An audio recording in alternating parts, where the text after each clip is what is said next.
Hey, it's KR of D&D Homebrew talking today about Castles and Crusades. I have been playing in this system, an online game, for about 10 sessions, so 3.5 hours each. Plus, I played at conventions.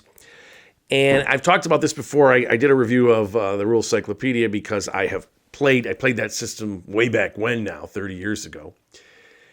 And I only like to review things that I've actually played more than just, a one shot or a couple times, because I want to see how the game flows. And so I have with this game. And so if you're not aware, Castles and Crusades came out in 2004. It's gone through 8 printings, but it's not really changed. Troll Lord Games puts it out, and there's 2 brothers, the Chenault brothers or something, and some other people, but they created this. They were doing D20 material in the early aughts, and they decided they wanted to go back to the simplicity, I say, or however you want to, the not so clogged up, that 3.0 and then 3.5. I think this was created out of 3.0 because even though 3.5 came out in 2003, I would say this would be a reaction to it. They didn't just do it in 1 year. So I think it's a 3.0 reaction. And they wanted something that they liked, that feel of the older games in terms of ease of play or fast play, or not looking up in the rules and not having all these feats and abilities, the complexity of the 3.5. But what they wanted to do was have a D20 system with unified mechanics, which is basically, again, rolling the D20 almost all the time and going up. So you have ascending armor class, and you're always rolling high for a good result, whether it's to hit something or to make a saving throw or a skill check, although they didn't have skills, we'll see, to make a check for this. Everything was unified around this. But unlike 3.0, the advancement system emulated that, generally speaking, of first and second edition. Again, like clerics for some reason go up slower in Castles and Crusades than in first or second. There's also changes in spell. Cure serious wounds in first and second is a 4th level cleric spell. In third edition and then in Castles and Crusades, it's a 3rd level spell. That's a big difference, 5th to 7th level. So there's all sorts of little things like that. Whether or not the guys that designed Castles and Crusade decided this is the way the cleric level progression should go mathematically, or some idiosyncratic change, I don't know. But there are differences between those when you look at them. But of course, the biggest difference, if you know anything about Castles and Crusades, is their siege engine mechanic. Why they explain in the Dungeon Master's Guide why they call it that. A siege engine is something you use to take down a fortress or something. A siege in a more general term. How do you create warfare? I guess I don't know. But what the siege engine does is basically you have the standard strength, intelligence, wisdom, con, dex, and charisma. We used to roll in that order in this system. And you can roll those up in Castles and Crusades. You can just roll 3 straight dice. You can roll what became the standard. The standard way in 3.0 was you roll 4 dice, you pick the top 3, and then you put them in whatever attribute you wanted, which they had optional rules in the other systems, but though that was a combination that wasn't often used. We did them in order, even if we rolled 4 dice. In 3.0, this was standard. And that was a change. Now they have that they just give you different options, all sorts of different options in Castles and Crusades. And one of the things about this system, I'll say, they're constantly saying you can, mix and match rules, and you can create a game system any way you want. That's what the Dungeon Master's Guide is all about. So it's an interesting ethos to these rules.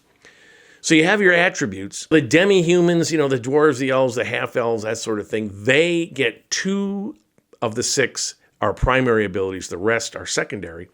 If you're a human, you get 3 primary abilities. And what this does is it encourages players to be humans, right? Because if you look at the 5e, even in 3.0, people always wanted to be one of the other races because they like the advantages of them.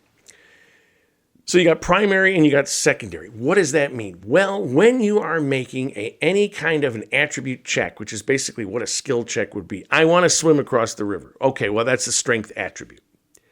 So the GM sets a challenge level on that, depending from 0 to 100 if they want. Typically 0 to 5 or 0 to 10 if it's really difficult. Let's say 0 to 5. It's a medium current river, I'll say a 3. That's 15% because you're doing this on a D20. So it's a 3 challenge level. What is your strength? Is it your primary or secondary? If it's your primary, you start at a 12. And if it's your secondary, you start at an 18. Now, 18, that gives you a 15%. You got to roll 18 or above. Now, if you use your level, which you almost always do, you always add your level to your roll. So at first level, it will be an 11 and a 17. You don't always add your level. Okay, so you're trying to swim across the river. Strength, a fighter taking off their, again, I would say you got to take off your armor. See, this is the thing. These are the kind of things you do in a, not rules light, but old school system. I'm just going to say, well, you can't go in there in your armor, and I'm going to add 10 to the difficulty. I'm just going to do that, right? Because that's really hard. I'm just going to use this character that I drew up, Torg the fighter, who's a human. We look over here, he's got 3 prime characteristics, one of which is strength. So in order to make this swim across the river, he has his prime ability, so that's going to be base 12. He adds 2 modifier for his strength, so that goes to a 10. Then he has first level, he adds his level, so now I'm at a 9. But it's a 3, right, the challenge level of this, so he's back up to a 12. So he rolls his 20-sided die, and he rolls a 15 and makes it across the river with ease. It's that simple. So you can see how important those primary attributes are, because if you didn't have that for your strength, that would have been starting at a base of 18. Even that 15 with that challenge level of 3 would have blown it. Much less if you're something like a wizard, where that's probably not going to be your primary attribute. Not only do you have to go with an 18, but you may have even a negative strength, right? Depending on what you roll, because that's where you put it in. So you probably wouldn't have gone in the river at all. Or as a game master or castle keeper, as they say in this, you got to think about that. And you say, well, CL3, that's you're going to describe that. That river's really flowing. You better be a strong swimmer to do that, to give the players, again, that's what a challenge level 3 is, based on the dice. The other nice thing about this siege mechanic or siege engine is it's unified through the system. So saving throws and stuff, like a monster breathes on you, a person throws a spell at you, you look at the appropriate attribute that it affects, and whether that's primary or secondary, you start with that base 12 or 18. And then, of course, the challenge level there is the hit dice of the monster or the level of the caster. Again, some people, because, the hit dice of the monster stays the same, so you always know what that is. As the casters go up and you go up, it kind of always is the same. So some people like to have the challenge level be the level of the spell. That way, a 3rd level spell thrown at you at 5th level is less effective than if you're 10th level when you're throwing at you. Just one way to do it. Because the thing is, as you play the game, you start to see, okay, you can sort of tweak these things, and it's very easy because it's so simple. It's not going to screw everything up. And that fighter that I did, I rolled that up and put all that in there in about 15 minutes, maybe even 10 minutes, right? And if you look at the characters' descriptions, they have what they call abilities. And you'll notice the barbarian has quite a few abilities at different levels. And if you switch to a cleric after the first level, they don't have any, right? But of course, they can throw spells. So this is one of the ways to have the martial characters have some abilities. Combat in this is very straightforward. You have an action that you can take. You can move half of your movement and then strike if you'd like, or you can throw a spell, or you can do a number of these combat actions like charge and things, or disengage. And again, when you read this over in about 15, 20 minutes, you've got the combat, right? As always, it comes with complications and stuff. But it's nothing like, a Pathfinder or 5e. The monster manual is very good in this system in that even though the statistics are quite simple, they also give you ideas on how the monster would attack and the ecology and all that kind of stuff to make those combat encounters more interesting. And the Castle Keeper's Guide, which is basically like the DMG, is excellent. And you've probably heard this from other sources. Tons of ideas about optional rules that you can use.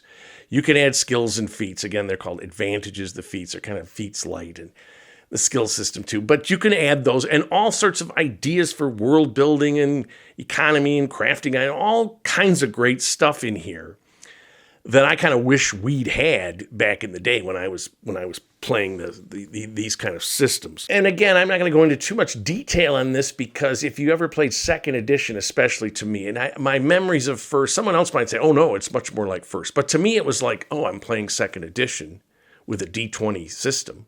unified mechanics and all ascending, and then with this siege engine thrown in there to adjudicate stuff. So would I recommend Castles and Crusades? Well, here's the thing. I think that I really enjoy playing this game. So in that sense, I would say, yes, I will recommend it. But you need to be aware of the fact that with these kind of games, there's a lot of, there's not the pressure on the GM to know all the rules, like in a Pathfinder or something.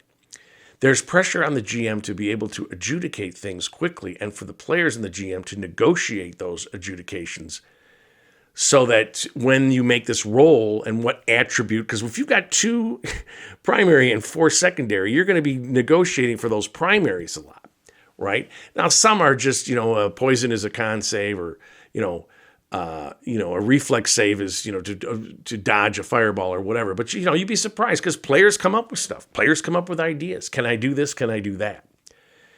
So one, you got to have a GM who's skillful at that, and the players are into that. You've got to get into the ethos of an old school style game. This emulates that style. So you got to be prepared for that. So if your players are and you are prepared to play in that style and be inventive, be creative, be negotiate, be collaborative in coming up with the way their players move through the world, you can really have a lot of fun because it is fast and furious. It's, you're not bogged down in looking at all these character abilities.